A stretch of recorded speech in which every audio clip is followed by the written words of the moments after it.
morning. Welcome to In My Damn Opinion, brought to you by 7poundbag.com. I am David Snipes. I am the owner slash operator of 7poundbag.com, and I'll be taking over quick week for us with Eric still shaking off the after effects of his clam juice meltdown, and Steven hopefully coming down whatever he was smoking last week on this show. Not to say something about the Benoit Hall of Fame. Not to say that Benoit doesn't deserve physically or career-wise a spot in the Hall of Fame. I do think there are times when you have pretty much excluded yourself from the Hall of Fame. I'm not saying the WWE made the right decision as far as taking him off the network or not allowing you to see any of his matches or putting out any DVDs or anything like that. I do believe his in-ring work does deserve a memory. I do believe it does deserve a place. For the main reason is he wasn't the only one in the ring. Benoit was a great wrestler, but Jericho had some of his best matches with him. Malenko had some great matches with him. Pretty much, I mean, one of my favorite fall brawls is the first 5 minutes of him versus Buff Bagwell, and probably Buff Bagwell's best 5 minutes he ever spent inside of a ring. And unfortunately, when you take Benoit out of the equation, you take all that out of the equation. And I think that does a disservice to those other men's work.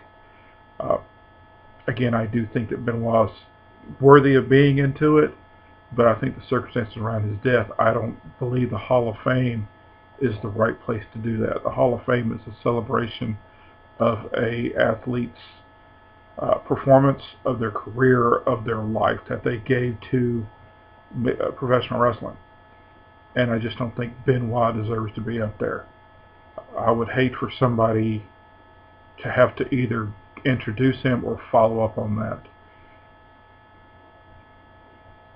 It's kind of like not even a really bad analogy would be the Junior Seau with the Hall of Fame.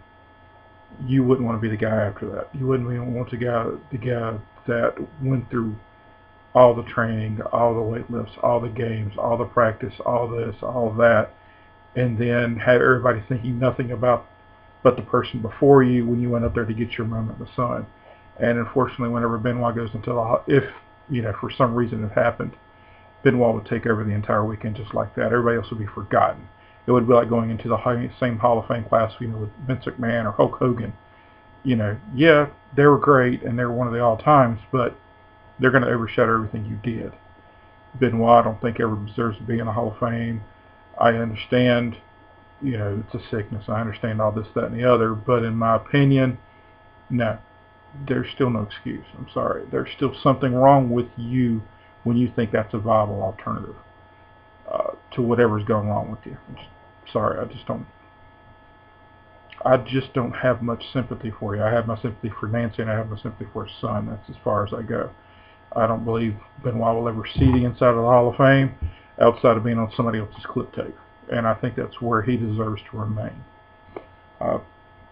When I volunteered to take over this week's Of My Damn Opinion, I was initially going to do a quick book review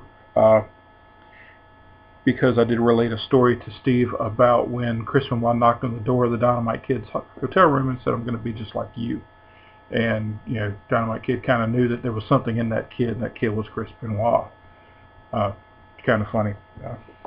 There's your book, by the way, Pure Dynamite. I do plan on doing an actual review of the book. It's just that I'm not a big fan of YouTube videos where it's just one guy sitting in front of a screen walking. I kind of don't feel comfortable with doing this as well. Whenever I do my desk of knowledge, I kind of have me over to the side, and I've got the picture up there, and eventually I'm going to get off my ass and start doing those. It's just one of those things where got 3 kids at home, don't have the time that I like to, don't have the time to do it well, kind of have a small audience, thank you for watching, and I'd kind of like to do something to at least keep that small audience happy. So that's why I haven't really done much lately. As far as the book review, like I said, I'd kind of like to do it. I may just do it in a long form on the regular website, just because fat guy talking in front of a camera probably is even barely a hair more exciting than listening to the fat guy reading. I just don't think that would work for it, and I would like to include some quotes on it. As far as the book itself is concerned, I do like it. It's probably one of the better books. It's just kind of funny to see some of it in retrospect, because the first time you read it, it's like, oh man, he got screwed over here, he got messed over here, he did this. Then upon rereadings, you kind of get the fact that a lot of shit that happened to him, he kind of deserved. I mean, he's kind of an asshole to a lot of people. I mean, I love hearing the ribbing stories from the older guys about how they cut up these dudes' clothes, these guys that, these guys this. But a lot of it happens to be where they get people back, or they get people doing this. Dynamite comes across as a guy where if he gets you, you better put up with it, because if you get him back, he's going to do something even worse. And he's always going to be the guy to top you. And unfortunately, several times, he'll throw a guy up against a wall, he'll punch somebody in the face, and it just, he comes across as a bully. He comes across as a real asshole to some people. When you pull a prank on people, and a lot of people in sports do that, when you pull a prank on people and you get busted, at least admittedly, say, yeah, I did it, sorry, and it's a joke and everything like that. But when you're constantly saying, hey, it wasn't me, it was this guy, and then after certain things happen, you don't own up and says, no, let's not get stupid, I'm the one that did it, I'm sorry. But if you never own up to it, you're like, hey, not on me, to me that kind of takes it from pranking to being an asshole. And he comes across in it quite often. He does go into a good bit of his steroids. He does go into a little bit of him and David Boy Smith, which David Boy Smith comes off like a complete shit in this book. But all in all, it's a good read. I mean, like I said, Pure Dynamite, I'm going to eventually review it. I've got a lot of wrestling books. I've got Arn Anderson's book. I've got Jerry Lawler's books. I've got Jesse Ventura's book. I've got Arn Anderson's. I've got Shawn Michaels. I've got, I've got both of the Bobby Bear and Heenan books. If a wrestler writes a good book, I'm going to get it. I mean, I've got Jericho's books. Of course, I've got the Mankind books. I've even got Kurt Angle's book, but I haven't read it yet. Even got Chyna's book, which, if you count that or not. But like I said, I do like a lot of the books. I'm going to try to start doing a lot of book reviews. I'm kind of concentrating on the NFL previews right now. I got a lot of books I got to get done through. But anyway, let's see. Next topic. I did comment on somebody who was talking about British Bulldog going into the Hall of Fame. My estimation is I don't think he deserves to go into the Hall of Fame. Me and Steven talked one time about actually trying to figure out who does and does not deserve to go into the Hall of Fame. Because, of course, if Vince wants you in, Vince could have you in. I mean, Michael Cole will probably end up in the Hall of Fame for no other reason than Vince likes him for some damn reason. Kevin Dunn will end up in the Hall of Fame for Jim Cornette. Figure that out. But it's almost like I want to take a certain number and create a Hall of Fame and actually say these people do deserve it, and here's where your cutoff is. Just to kind of, it's kind of like you look at the NBA Hall of Fame. I knew for a fact Reggie Miller was going to get into, but I've argued long and hard that he's not one of the best 100 players in basketball. And you can't argue me down about it. I just don't think it's possible.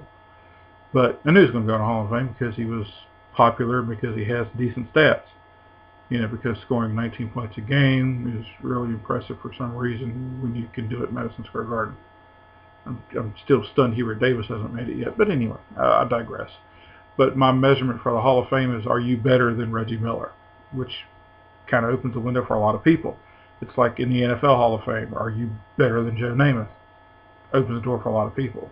Same thing with wrestling. Are you better than Coco Beware? Well, that kind of wide open. I mean, half the roster gets in then.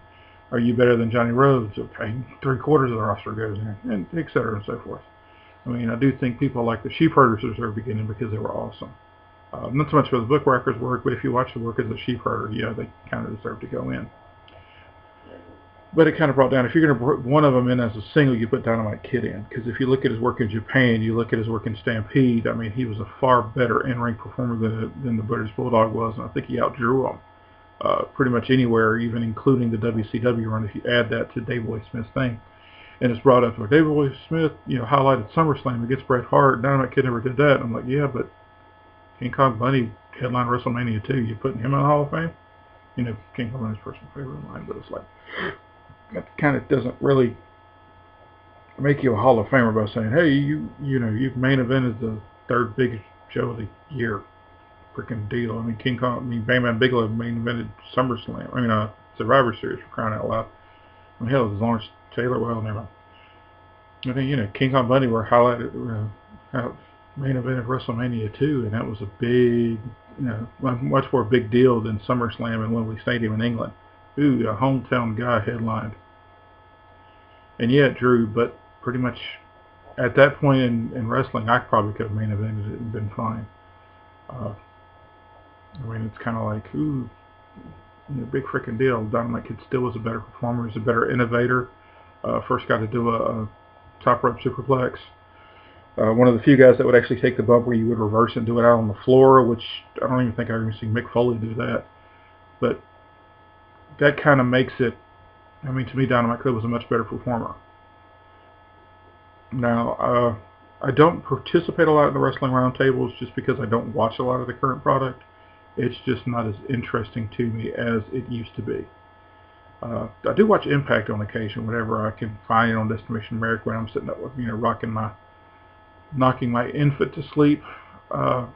Just because for some reason there's almost too much wrestling out there as far as the WWE is concerned. It's like SmackDown's pretty much a repeat of Raw. Raw, you've got so much intercut extra crap I don't care about.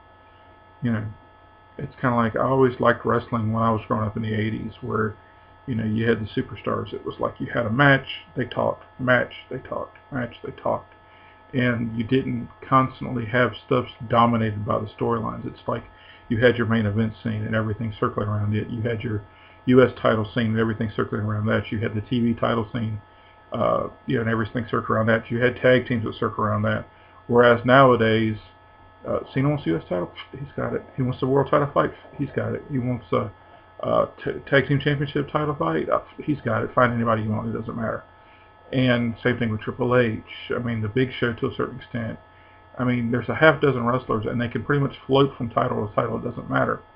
It's like for some of you younger fans, one of the few really big matches that you hear about, like the Magnum TA Tully Blanchard cage fight. Probably one of the best matches of all time against two guys that deserve to go into the Hall of Fame on their own. Not to mention Tully Blanchard as part of the group. And yes, I do think Tully Blanchard's a Hall of Famer. But people don't realize that's a TV title fight. That's not even a U.S. title. That's definitely not a world title fight. I mean, it's a third-tier title. But yet, that's the kind of energy, that's the kind of build this thing got. You look at Roddy Piper, to me, a lot of people look at his Hulk Hogan run. First match that I think about Roddy Piper is the dog collar chain match with Greg Valentine, which if you're really old, go look that thing up. I don't know if it's on the network, and I stopped watching all of this 99 crap came on, thank goodness. But you look at the chain fight, that's a U.S. title fight. That's a secondary title. Could you imagine building a pay-per-view, because today it would be on pay-per-view, could you imagine building a pay-per-view, and a major pay-per-view, and your biggest draw is a Intercontinental title fight? It would be like having the Magnum TA Tully Blanchard fight. That would be, I mean, as much build as that title, as that fight got, as much stuff as that got. I mean, that was like a 4-month angle. That would be like building SummerSlam up and the main event being a cruiserweight title match.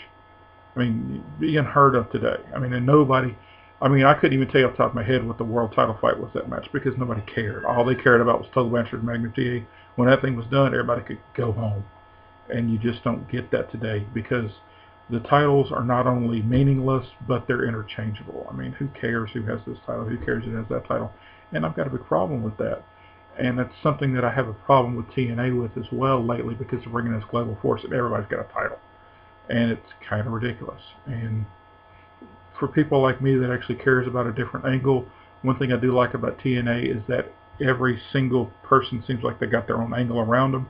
Whereas with the WWE, it all folds into 1 or 2 or even 3 major angles, and that's it. I mean, you got Brock in his title fight, and he's got his circle. Then you got Cena, whatever he cares about, his circle. Then you got Triple H, whatever he cares about. Then the rest of the roster are kind of looking around going, can we get into one of these things if you don't mind? Whereas in TNA, you got Eric Young's thing, you got Kurt Angle's thing, you got Ethan Carter-Williams' thing, you got Dixie's thing, you got Jeff Jarrett's thing, you got James Storm's thing, which is stupid. But I mean, you've got all Drew Galloway. You've got all these different things where they're actually segmented where you care about. Whereas in WWE, you just don't get that, and to me, that hurts a lot of the product. And part of the reason why I don't watch it anymore is just because, I mean, you got 3+ hours of Raw. You got 2 hours of SmackDown. You got, when I was a kid, I could watch it, but now I just don't care. And It's kind of killed me as a fan. Old stuff, I still love. I mean, like I said, if I ever got the network, I'd never watch the current show. I'd spend all day just watching stuff that I saw as a child. But anyway, like it, love it. I hope you enjoyed it. I don't know if Steve or Eric's going to be back because they're both trying to recover from unnatural substances, obviously. But I will see y'all next week if nobody else does it, but more likely Steve will try to definitely get something better here because this space is not built for videos. Hopefully Desk of Knowledge will come back pretty soon. I do plan on getting the movie reviews done. I'll try not to make a fat guy sitting in front of a camera, but y'all have a great week. Enjoy. Thank you for coming to 7 Pound Back Down. Please subscribe. Please hit the videos because Lord knows I'm doing tons of season previews. And y'all have a great weekend. Bye.